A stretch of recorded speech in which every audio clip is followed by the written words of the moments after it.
Hello, welcome to my student support system. In today's class, we will discuss about acute respiratory infections ARI in children. This lecture is in English and if you want to study in Hindi, you can click on I button and you will get link of Hindi lecture or you can directly visit channel my student support system. What is ARI or acute respiratory infections? ARI in children take a heavy toll on their life, especially where medical care is not available or is not sought. ARI is the leading cause of childhood morbidity and mortality. ARI are defined as an acute infections of any part of respiratory tract or adjacent structures.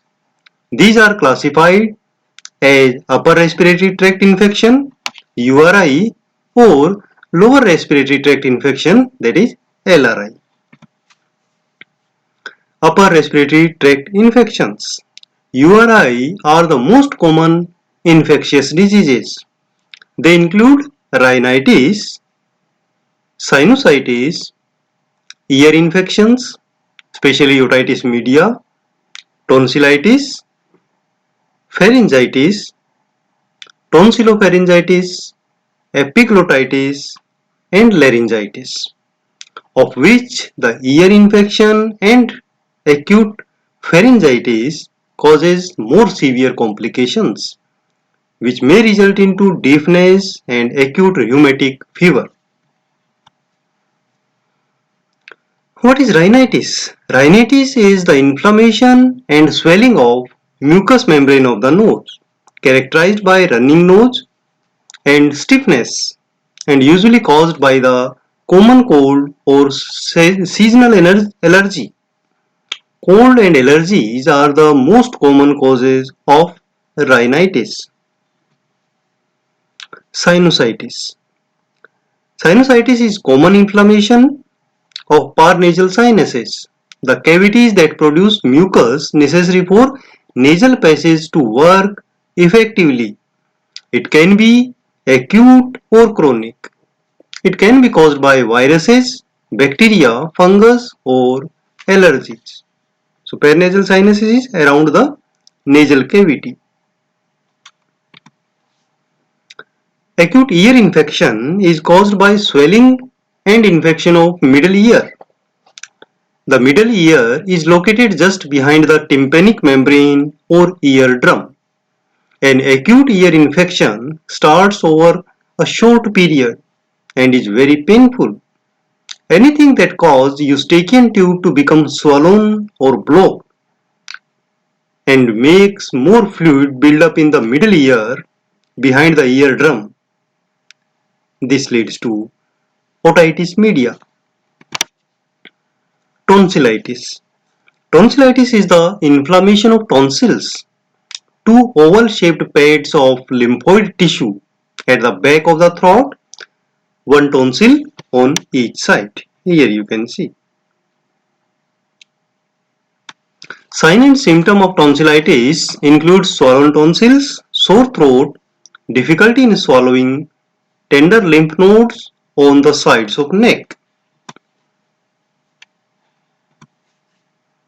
Acute pharyngitis is the inflammation and inflammatory syndrome of the pharynx, tonsils, caused by the several different groups of microorganisms. Pharyngitis can be part of generalized upper respiratory tract infection or a specific infection localized to pharynx only. Most cases are caused by virus and occur as a part of common cold or influenza syndrome. Epiglottitis. It is the inflammation of epiglottis, the flap at the base of tongue that prevent food entering to the trachea. Symptoms are usually rapid in onset and include trouble swallowing, which can result in drooling, changes in voice, fever, and increased breathing rate or respiratory rate. Laryngitis. Laryngitis is the inflammation of voice box from overuse, irritation or infection. With laryngitis, the vocal cord becomes inflamed and irritated. This makes the vocal cord swell, which distorts the sound produced by air passing over it. As a result, voice becomes hoarse. In some cases of laryngitis, voice can become undetectable. Now, lower respiratory tract infections. The common LRIs in children are pneumonia, bronchiolitis, and sometimes influenza. The respiratory rate is a valuable clinical sign for the diagnosing of lower respiratory tract infection in children who are coughing and breathing rapidly. The presence of lower chest wall in drying identifies more severe cases which may need hospitalization. Both bacteria and virus can cause pneumonia. Bacterial pneumonia is often caused by Streptococcus pneumoniae or Haemophilus influenza. And type B, the occasionally by Staphylococcus aureus or other streptococci. Other pathogens such as Mycoplasma pneumoniae and Chlamydia pneumoniae cause atypical pneumonia. Bronchiolitis. Bronchiolitis occur predominantly in first year of the life with decreasing frequency in second or third years. The clinical features are rapid breathing and lower chest wall in drying. These features are approximately same as pneumonia. Fever is seen in one-third of the cases.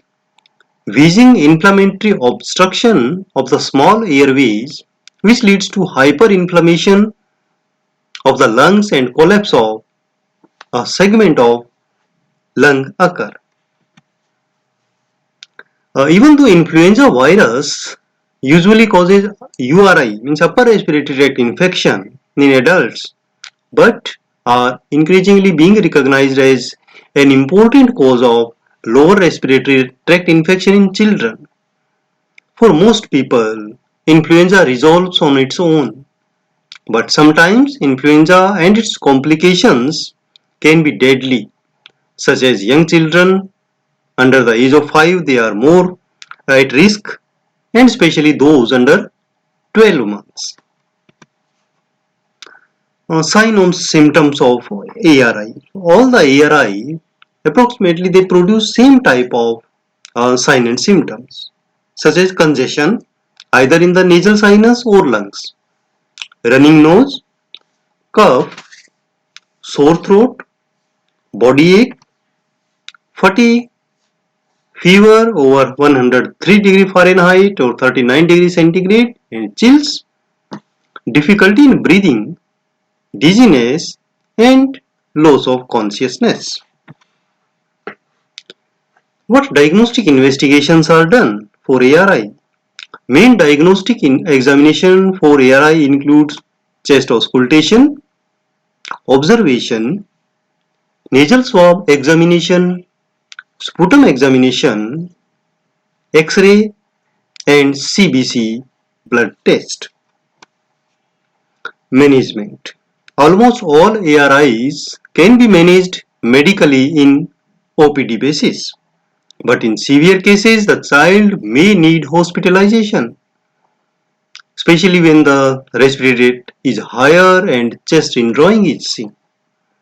Bacterial cases may need antibiotics.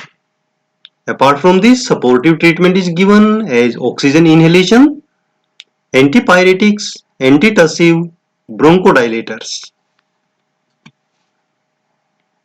What nursing management can be done? If the child is hospitalized, then observation of respiratory status is very important in severe ARI. Breathing pattern should be noted for retractions, nasal flaring, and use of accessory muscles that lead to chest indrawing. Steam inhalation may be ordered It should be provided with care to clear the lungs. All the medications and nebulization should be given as per schedule. Sometimes postural drainage may be prescribed, so act accordingly, support the child. The baby is observed for cyanosis, and if it occurs, head end of the bed should be raised and informed to the pediatrician. Oxygen inhalation may be prescribed and should be administered as per recommendation. Provide psychological support to the parents and reduce their anxiety. Signs and symptoms of dehydration should be noted and IV fluids may be given to correct it. Nursing management of fever is done in case of pyrexia, which is often seen in severe cases of ARI. Regular diet and more fluids should be given so that nutritional status and water balance is maintained. Breathing exercise and habits should be explained and encouraged to follow the instructions. Other nursing interventions include all the nursing care of hospitalized child that we have discussed in a lecture under the heading of nursing care of hospitalized child in the lecture Child Health Nursing. Thank you for watching this complete video. For watching such videos, you can just subscribe the channel My Student Support System and getting latest update of videos. You can like Facebook page of My Student Support System. For making your notes and watching the contents that we have discussed here, you can visit blogger mynursingstudents.blogspot.com. Follow me on Twitter, Instagram and join Facebook group Nursing Notes. Thank you. Have a nice day.